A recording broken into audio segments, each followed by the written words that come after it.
I stopped paying my sister and her husband's bills, because she lied to my parents about how much I hated them. Now they going crazy because they have no money. It's funny how people can burn bridges while living in the house you built for them. For 2 years, I financed my sister's life, her husband's endless bad luck, and their ridiculous excuses. I paid her rent, bought her groceries, even got her a car. I told myself it was temporary. They just needed a leg up. But somehow, temporary turned into an endless cycle of sob stories, empty promises, and bills with my name on them. It all started when Mia, my sister, married Alex. They were young, broke, and hopelessly optimistic. I'll admit I felt a little sorry for them at first. They just moved into this crappy little apartment, and Alex had lost his job right after the wedding. Mia called me, practically in tears, and asked if I could pay their first month's rent. I didn't think twice. She was my sister, and I had the money. 1 month turned into 2, and then 6. By the time they reached their first anniversary, I was paying not only their rent, but their groceries, utilities, and gas. I even bought them a used car because Mia told me she was tired of walking to the store in the cold. And you know what? I didn't mind at first.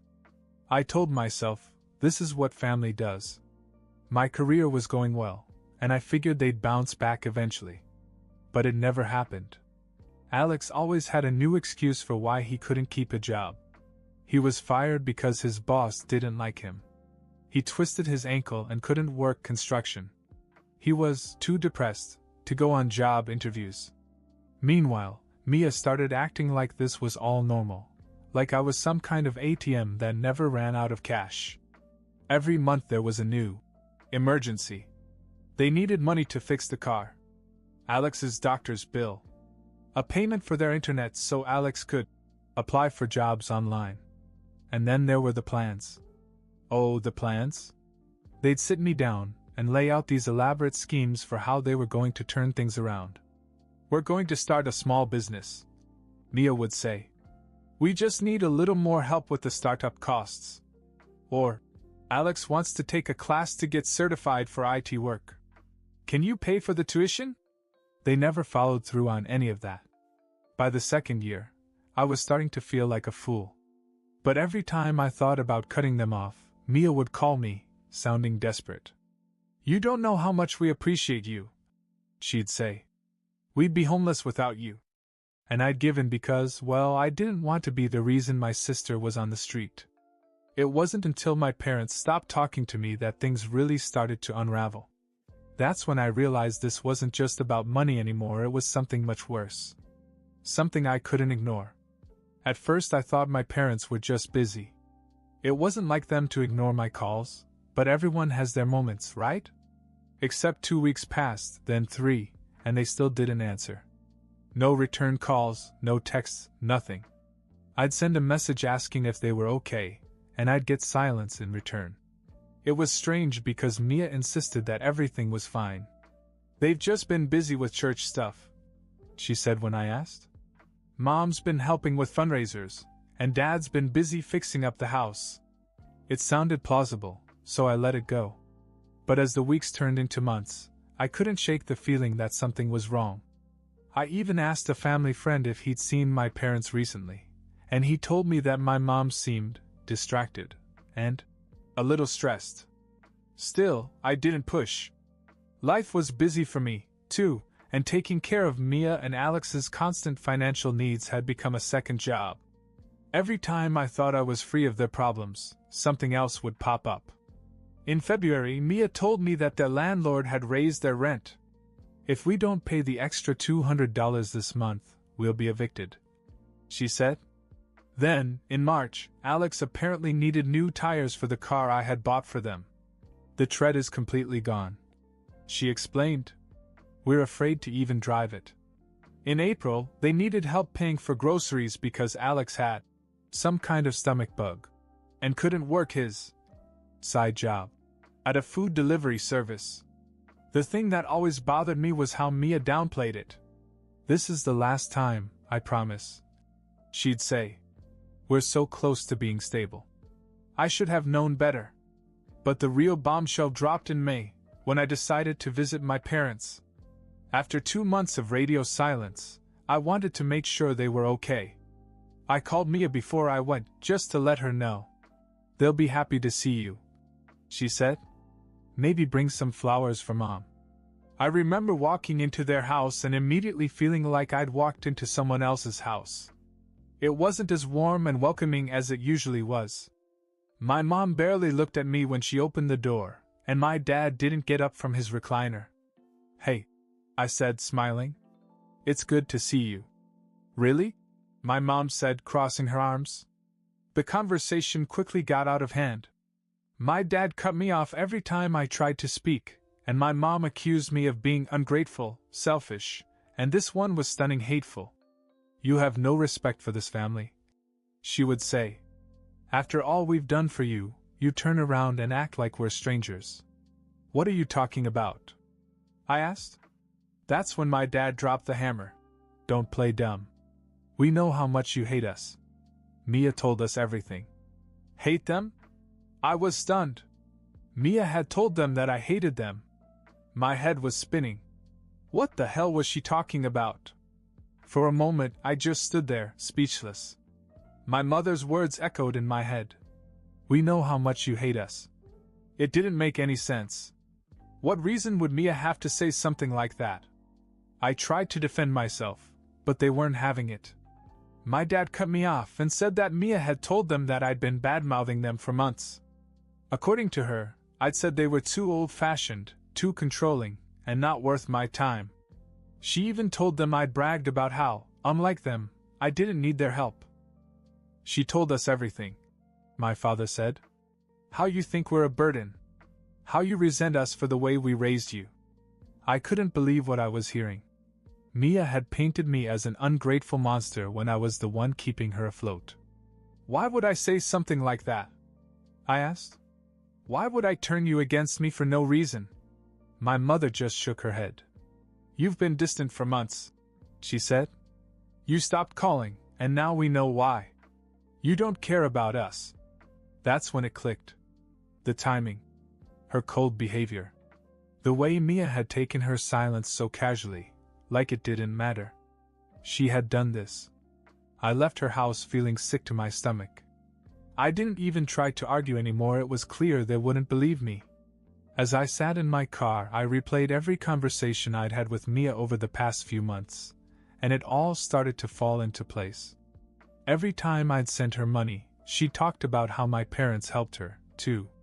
"They paid for my doctor's visit," she said once. "They were so supportive."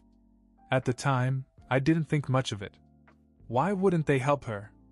But now it made sense. She was double-dipping. She didn't want me and my parents to talk because she knew I would find out. The next day I called her. "Mia," I said, "we need to talk. Face to face."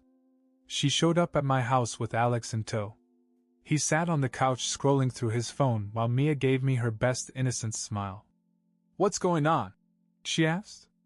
"I went to see Mom and Dad yesterday," I said. "They told me some pretty interesting stuff." Her smile faltered. "What do you mean?" "I mean they think I hate them. That I talk behind their backs. And they got that idea from you." Her eyes widened. "What? No. I would never." "Shut up, Mia," I snapped. "You lied to them. You made me look like the bad guy so they'd stop helping me and only help you. You wanted to make sure you had all their attention and their money." She froze, her face turning red. Alex, still glued to his phone, muttered, "Babe, what's he talking about?" "Oh, don't pretend you don't know," I said, turning to him. "This was your plan all along, wasn't it? Sit around, make excuses, and milk me and Mom and Dad for as much as you can." Alex finally looked up. "Hey, that's not fair, Dash. Isn't it?" I cut him off. "You haven't worked in 2 years, Alex. 2 years. You've been perfectly happy letting Mia lie and manipulate everyone around her so you don't have to lift a finger." Mia tried to argue, but I wasn't listening. I was done. "I'm cutting you both off," I said. "No more money. No more rent. No more groceries. You're on your own. What? You can't do that, Mia cried.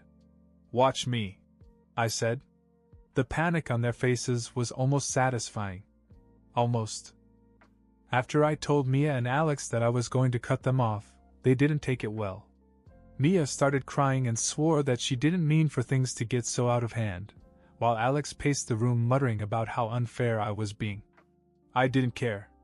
For the first time in 2 years, I felt like I was finally regaining control of my life. But then something happened that I didn't see coming. 2 days later, I received a phone call from an unknown number. I almost didn't answer it, but something told me to. Is this Derek? Asked the voice on the other end. Yeah, who's this? This is Ryan. I'm Alex's brother. Alex's brother? I didn't even know he had a brother. Okay. What's this about? I heard that you've been helping Mia and Alex out financially for a while, he said. I thought you should know. That was when Ryan dropped the bombshell. Apparently, Alex had been lying to everyone, not just to me, but to Mia as well. He wasn't just unemployed. He'd actually gambled away the money I'd sent them. Not all of it, but enough to keep them struggling month after month. He's been in trouble for years, Ryan said. This isn't the first time he's pulled something like this. He gets people to feel sorry for him, takes their money, and then blows it at the casino or on sports. I tried to warn Mia, but she won't listen. I was stunned. You're telling me Mia doesn't know about this?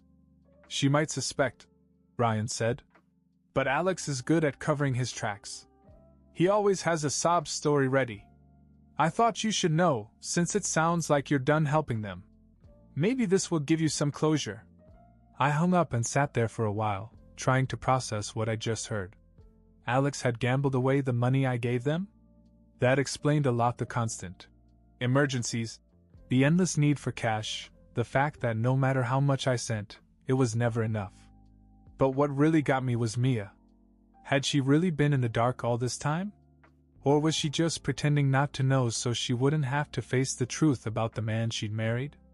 I decided I needed answers. The next day, I showed up unannounced at her apartment. Mia looked surprised to see me, and Alex wouldn't even meet my eyes. We need to talk, I said, walking in without waiting for an invitation. What's going on? Mia asked nervously. I got a call from Alex's brother, I said. Do you want to explain why he thinks Alex gambled away the money I sent you? Mia's face went pale. She turned to Alex, who suddenly looked like he wanted to disappear into the couch. That's not true, Alex said quickly. Ryan is just bitter. He's always had it in for me. Don't lie to me, I said, my voice sharp. I want the truth right now. Mia looked between us, her eyes wide. Alex, what is he talking about? You've been playing? I was trying to make more money for us, Alex stammered. I thought I could win big and pay it all back. But it didn't work out. Mia looked as if she'd been slapped. You gambled? While we were begging Derek for money? While I was lying to Mom and Dad?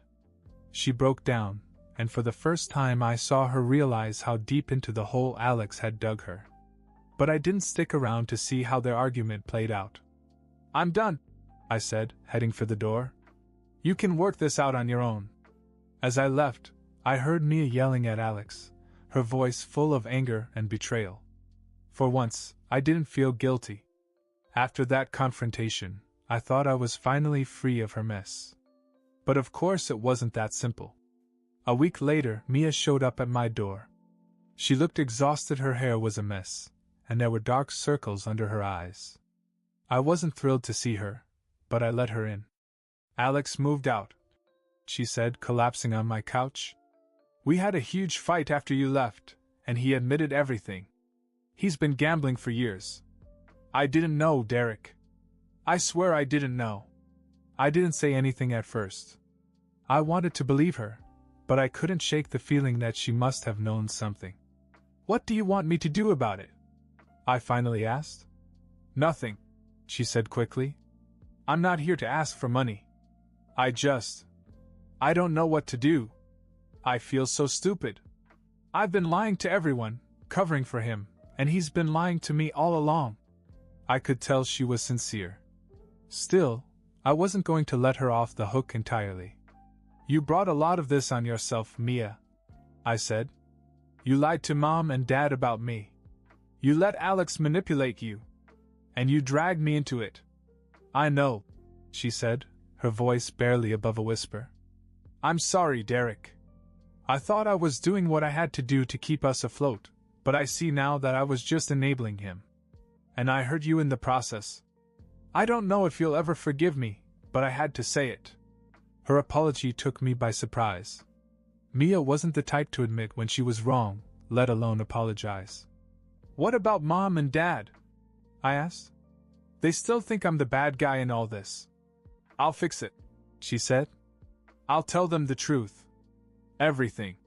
I didn't know if I could trust her to go through with it, but I decided to give her the chance. You'd better, I said. Because I'm not doing this anymore, Mia. No more bailouts, no more lies. You're on your own from now on. She nodded, tears in her eyes. I understand. Thank you, Derek. For everything. I thought that was the end of it, but a few days later I got a call from my parents. Derek, we need to talk, my mother said. Her tone was different, calm but serious. When I got to their house, they sat me down and apologized. Mia had told them everything, the lies, the manipulation, Alex's gambling. They admitted they'd been wrong to believe her without giving me a chance to explain. We should have known better, my father said. You've always been there for this family, and we let her poison the well. It was a relief to hear them say that, but what they told me next left me speechless. Mia is moving back in with us, my mother said.